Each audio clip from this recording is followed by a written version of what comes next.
안녕하세요. 잘 먹고 잘 살구입니다. 살다 보면 통제할 수 없는 감정의 파도에 휩쓸려 후회할 말이나 행동을 해본 경험 다들 있으시죠? 감정이란 녀석은 꼭 중요한 순간에 초대하지 않은 시끄러운 손님처럼 불쑥 찾아와 테이블을 뒤엎어 버리곤 합니다. 하지만 감정을 다스리는 건 타고나는 운명이 아니라 누구나 훈련할 수 있는 뇌의 과학적 기술입니다. 오늘은 이 감정이라는 녀석을 내 편으로 만들고 폭주하지 않도록 뇌의 회로를 재설계하는 4가지 핵심 기술을 깊고 유쾌하게 파헤쳐 보겠습니다. 이제 감정에게 끌려다니지 않고 뇌의 조종석에 앉아 감정을 운전합시다. 오늘은 감정 조절을 이야기해 볼게요. 우리는 하루에도 수십 번씩 감정의 롤러코스터를 타며 삽니다. 기분이 좋았다가 5분 만에 이유 없이 불안해지고 커피를 한 모금 마셨을 뿐인데도 오늘은 좀 괜찮은데 하다가 누가 깜빡이 안 켜고 끼어들면 바로 인류의 희망이 없으로 바뀌죠.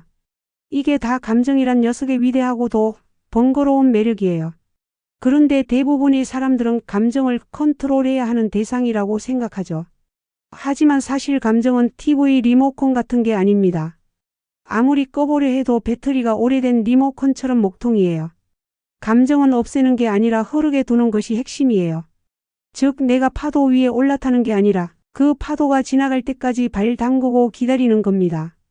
파도와 싸우면 결국 젖고 지치지만 흐름을 인정하면 그 안에서도 숨 쉴 틈이 생기죠. 감정은 단순히 기분 나빠 같은 주관적인 상태가 아니라 몸속에서 벌어지는 화학적 반응의 축제입니다. 분노하면 아드레날린이 쏟아지고 불안하면 코르티솔이 춤을 춰요. 이 호르몬들이 한번 무대를 장악하면 심장은 두근거리고 손은 차가워지고 피부는 나 요즘 좀 스트레스 받아요 하듯 푸석해집니다. 즉 감정이 폭발하면 그 여파는 피부 세포까지 간다는 말이에요. 그런 의미에서 감정 관리 잘하는 사람은 피부도 곱다는 말은 그냥 미신이 아니라 꽤 과학적인 이야기입니다. 이쯤 되면 이런 생각이 드시죠? 그래서 화가 날 때 그냥 참으면 되는 거 아닌가요? 그게 바로 우리가 수십 년간 잘못 배운 감정 공부의 시작이었어요. 감정은 억누른다고 사라지지 않습니다. 냉장고 속 김치처럼 뚜껑을 닫아둬도 계속 익고 있어요. 그걸 참았다고 착각하다가 나중에 폭발하면 그건 이미 김치가 아니라 폭탄 김치예요. 그래서 감정을 다스린다는 건 참는 것이 아니라 느끼되 오래 머물지 않는 것입니다. 지금 나 화났구나, 지금 속상하구나. 이렇게 인식하는 순간 감정은 80% 진정된다는 연구도 있습니다. 감정을 직시하는 건 패배가 아니라 오히려 회복의 첫 단계예요. 그 다음 중요한 건 감정과 거리 두기예요. 이건 마음의 사회적 거리 두기라고 해도 좋죠. 감정이 솟구칠 때 바로 반응하지 말고 한 박자 쉬어가기를 해보세요. 이게 진짜 어렵습니다. 특히 가족, 연인, 동료. 즉, 내 인생의 감정 버튼을 정확히 아는 사람들과 있을 때는 그 버튼이 누르기 전부터 반응하죠. 남편이 리모컨만 잡아도 혈압이 오르고 아이 목소리 톤이 살짝 올라가면 벌써 머릿속에서 폭풍우가 몰아칩니다. 그럴 때 지금 내가 폭풍의 중심에 있구나 하고 살짝 한 걸음 물러서 보는 거예요. 이건 마치 폭풍우 속에서도 우산을 펴는 것과 같습니다. 감정은 멈출 수 없지만 젖지 않는 방법은 배울 수 있습니다. 결국 감정 조절이란 폭풍을 막는 게 아니라 그 속에서도 젖지 않고 걷는 기술이에요. 이제부터는 감정을 머리로가 아니라 몸으로 다스리는 방법을 이야기해 볼게요. 감정은 생각의 문제가 아니라 결국 신체의 언어로 표현되는 에너지예요. 화를 참으면 얼굴이 붉어지고 불안을 억누르면 가슴이 답답해지고 슬픔을 꾹 누르면 목이 막히는 것처럼요. 그러니까 감정은 단지 마음의 상태가 아니라 몸이 야 지금 나 좀 봐줘 하고 보내는 시그널이에요. 이걸 무시하면 결국 몸이 대신 폭발합니다. 요즘 왜 이렇게 어깨가 뭉치지? 그건 단순한 근육통이 아니라 감정이 어깨에 야근 중인 상태일지도 몰라요. 그렇다면 어떻게 해야 할까요? 가장 먼저 할 일은 몸을 통해 감정을 빼내는 것이에요. 운동, 산책, 스트레칭 혹은 단순히 깊은 호흡만으로도 몸속에 갇혀있던 감정 에너지가 빠져나갑니다. 이건 마치 막힌 세면대에 물을 흘려보내는 것과 같아요. 감정을 쌓아두면 결국 넘치고 터지니까 흐르게 만들어주는 루틴을 만드는 게 핵심이에요. 화가 치밀 때는 말로 풀지 말고 걸으세요. 말로 풀면 싸움이 나고 걸으면 땀이 납니다. 둘 중 뭐가 나을지는 굳이 비교 안 해도 되겠죠. 호흡은 특히 감정 조절의 핵심이에요. 화가 나면 숨이 가빠지고 불안하면 호흡이 짧아집니다. 이때 일부러 천천히 들이마시고 길게 내쉬는 것만으로도 교감신경이 진정되고 뇌는 이제 괜찮아라는 신호를 받습니다. 쉽게 말하면 몸이 먼저 괜찮다고 속삭이면 마음도 그래 그런가 보다 하고 따라오는 거예요. 그러니까 감정이 폭발할 것 같을 때는 먼저 말을 멈추고 코로 숨 쉬세요. 특히 부부 싸움할 때 이걸 알면 관계 유지 확률이 올라갑니다. 숨 쉬어, 제발 숨 쉬어는 싸움에서 이기는 주문이에요. 다음은 감정을 언어로 정리하는 기술이에요. 감정은 이름이 없을 때 가장 거칠어집니다. 그래서 그냥 짜증나보단 지금 서운하고 무시당한 기분이야. 이렇게 정확히 표현하면 감정의 정체가 드러나면서 그 강도가 자연스럽게 낮아집니다. 이건 마치 어두운 방에 불을 켜는 것과 같아요. 보이지 않던 그림자가 이게 뭐였는지 알게 되는 순간 공포는 줄어듭니다. 그러니까 감정을 표현하는 건 감정의 탈출구를 만드는 일이고 그게 곧 내면의 안전장치예요. 이걸 하지 않으면 감정은 마음속에서 재탕, 삼탕, 리필됩니다. 그때 했던 말이 아직도 생각나 하는 그 반복이죠. 사람은 감정을 표현하지 않으면 결국 상상 대화를 시작합니다. 그리고 대부분의 상상 대화는 내가 이기고 상대는 아무 말도 못하죠. 그래서 현실에서는 말이 점점 더 안 통하게 됩니다. 그렇다면 감정을 표현할 때 주의할 점도 있어요. 감정 표현은 총알이 아니라 메시지로 전달해야 합니다. 너 때문에 화났어. 가 아니라 지금 나는 화가 났어라고 말하는 거예요.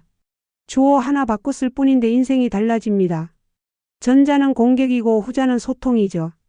이건 마치 같은 라면인데 하나는 불닭볶음면 하나는 순한맛 컵라면 정도의 차이예요. 둘 다 라면이지만 반응은 완전히 다르거든요. 감정을 전달하는 방식만 바꿔도 상대의 마음이 다치지 않고 대화가 이어집니다. 마지막으로 감정을 회복하는 진짜 힘은 휴식입니다. 감정도 근육처럼 사용하면 피로해지고 쉴 시간을 주면 회복합니다. 하루 중 10분이라도 감정의 무중력 공간을 만들어 보세요. 음악을 듣거나 향을 피우거나 창밖 하늘을 보는 것도 좋아요. 그 짧은 시간 동안 감정은 다시 정렬됩니다. 이건 마치 스마트폰 재부팅 같은 거예요. 아무리 좋은 앱도 너무 많이 켜두면 버벅이잖아요. 마음도 마찬가지예요. 가끔은 꺼야 다시 부드럽게 돌아갑니다. 결국 감정 조절은 감정을 없애는 기술이 아니라 감정과 함께 살아가는 기술이에요. 화를 낼 때도 품격 있게, 슬플 때도 자신을 존중하면서, 기쁠 때도 겸손하게 즐기는 것. 이게 진짜 감정의 균형이에요. 인생은 결국 감정의 파도 위에서 어떻게 균형을 잡는가의 문제니까요. 우린 그 서핑 기술을 배우는 중인 겁니다. 넘어져도 괜찮아요. 중요한 건 다시 보도 위로 올라서는 그 용기니까요. 감정을 잘 다스리는 사람들은 사실 특별한 비법이 있는 게 아니에요. 그들은 감정을 관리하지 않고 관찰합니다. 우리가 날씨를 조절할 수는 없지만 우산을 챙길 수 있는 것처럼요. 기분이 흐리면 억지로 햇빛을 내리게 만들지 말고 그냥 조용히 오늘은 흐리구나 하고 알아차리는 거예요. 이건 마치 커피에 설탕을 너무 많이 넣었다고 한숨 쉬지 말고 물을 조금 더 부어 마시는 것과 같죠. 감정은 바꾸는 게 아니라 다루는 거예요. 그렇다면 감정을 다스리는 좋은 습관은 어떤 걸까요? 첫 번째는 감정의 리듬을 기록하는 것이에요. 매일 하루 중 언제 마음이 들떴는지, 언제 기운이 꺾였는지를 간단히 메모해 보세요. 이건 나 자신을 관찰하는 가장 쉬운 방법이에요. 예를 들어 회의 전엔 괜찮았는데 끝나고 나니까 기분이 가라앉았다. 이렇게 한 줄만 써도 감정의 패턴이 보이기 시작합니다. 이 습관이 쌓이면 감정은 점점 예측 가능한 친구가 돼요. 얘가 또 이 시간쯤 오겠구나 하고 반겨줄 수 있을 정도로요. 감정을 낯선 손님이 아니라 단골 손님으로 대하면 훨씬 덜 불편해집니다. 두 번째는 감정의 근육을 기르는 루틴이에요. 이건 운동처럼 반복이 필요해요. 명상, 글쓰기, 산책, 음악 감상. 이런 활동들이 바로 감정의 근육을 키워주는 훈련이죠. 하루 10분이라도 내 마음을 다독이는 시간을 갖는 게 중요합니다. 그 10분이 쌓이면 마음이 점점 단단해져요. 마치 매일 양치질하듯 감정도 닦아줘야 하는 거예요. 감정에도 치석이 쌓인다는 말 생각보다 진짜입니다. 제때 닦지 않으면 마음도 잇몸처럼 부어오르거든요. 세 번째는 감정의 공간을 지키는 것이에요. 우리 모두는 마음속에 작은 정원이 하나씩 있어요. 그런데 너무 많은 사람이 그 안에 발을 들여놓으면 금세 흙이 다 밟히고 꽃이 시들죠.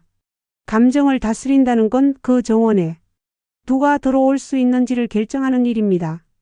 누군가의 말 한마디에 하루 종일 기분이 흔들린다면 그건 그 사람에게 정원의 열쇠를 쥐어준 셈이에요. 정원은 당신의 것이니까 들어오려면 예의라도 좀 갖추게 해야겠죠. 마음의 평화에는 입장 제한이 필요합니다. 이제 감정이 건강에 미치는 영향을 이야기해 볼게요.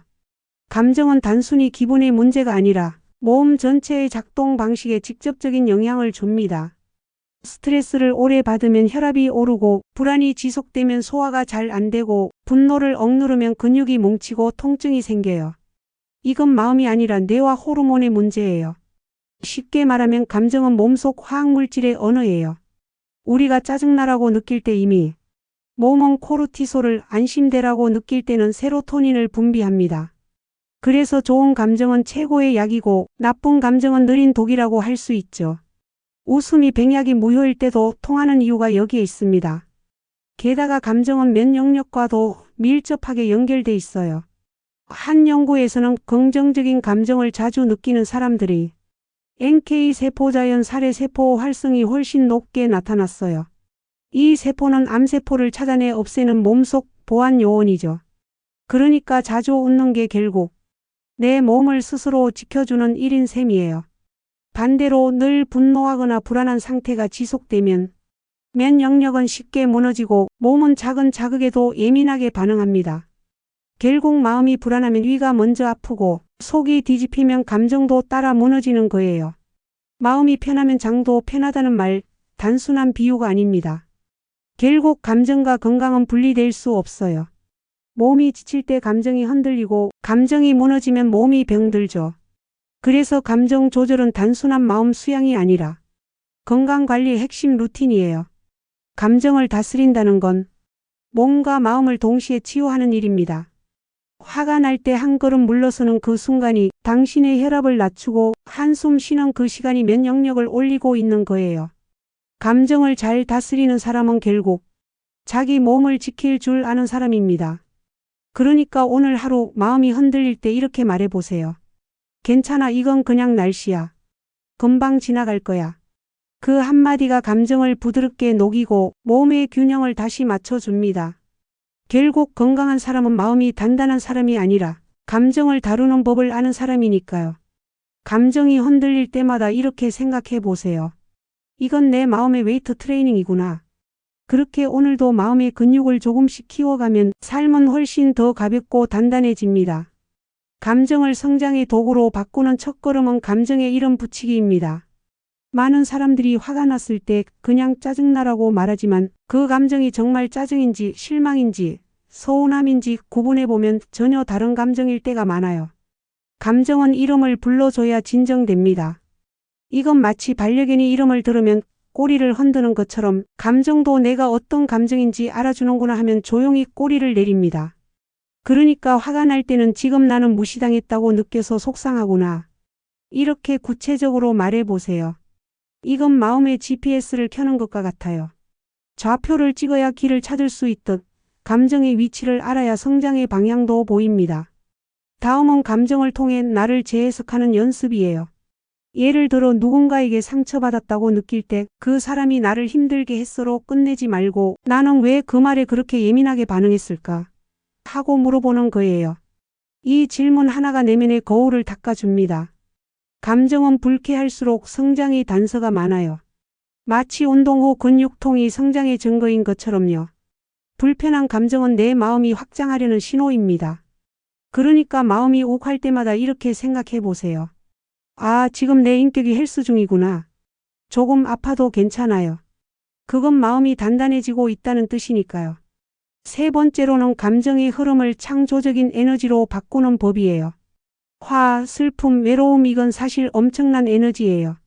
문제는 그 에너지를 소모하느냐, 전환하느냐의 차이죠. 글을 쓰거나 노래를 부르거나 운동을 하는 사람들은 감정을 에너지로 전환하는 법을 알고 있는 사람들이에요. 예를 들어 화가 날 때 먹는 걸로 푸는 대신 걸으면서 정리하는 방법을 택한다면 그건 감정을 소비하지 않고 재활용하는 셈이죠. 감정의 재활용이라니 환경에도 좋고 인생에도 이득이에요. 이게 바로 진짜 감정 순환 시스템입니다. 그 다음은 감정을 나누는 용기입니다. 우린 종종 감정을 숨기려 하죠. 특히 괜찮아요라는 말로 진짜 감정을 포장하는 데 익숙합니다. 하지만 진짜 괜찮은 사람은 사실 괜찮지 않다고 말할 줄 아는 사람이에요. 감정은 숨길수록 곪습니다. 그렇다고 아무에게나 다 털어놓으라는 건 아니에요. 신뢰할 수 있는 한 사람에게만 오늘은 좀 힘들었어라고 솔직하게 말하는 것. 그 한마디가 감정의 독소를 밖으로 배출해 줍니다. 감정은 묵히면 김치가 아니라 곰팡이가 되거든요. 적당히 발효시켜야 맛있게 익습니다. 그리고 마지막으로 감정을 삶의 나침반으로 쓰는 법이에요. 감정은 우리가 무엇을 진짜 원하고 있는지 알려주는 신호입니다. 기쁨은 이 방향이 맞다는 신호이고 짜증이나 분노는 이건 아닌데? 라는 경고음이에요. 감정을 무시하면 삶의 방향을 잃고 헤매게 되죠. 가끔은 머리보다 감정이 더 정확한 나침반이에요. 머리는 계산하지만 감정은 진심을 기억하니까요. 그래서 중요한 결정을 내릴 때 이렇게 물어보세요. 이걸 하면 마음이 편해질까 불편해질까? 그 대답이 바로 당신의 방향입니다. 감정은 불합리해 보이지만 그 안에는 당신의 가장 진짜 모습이 숨어 있습니다.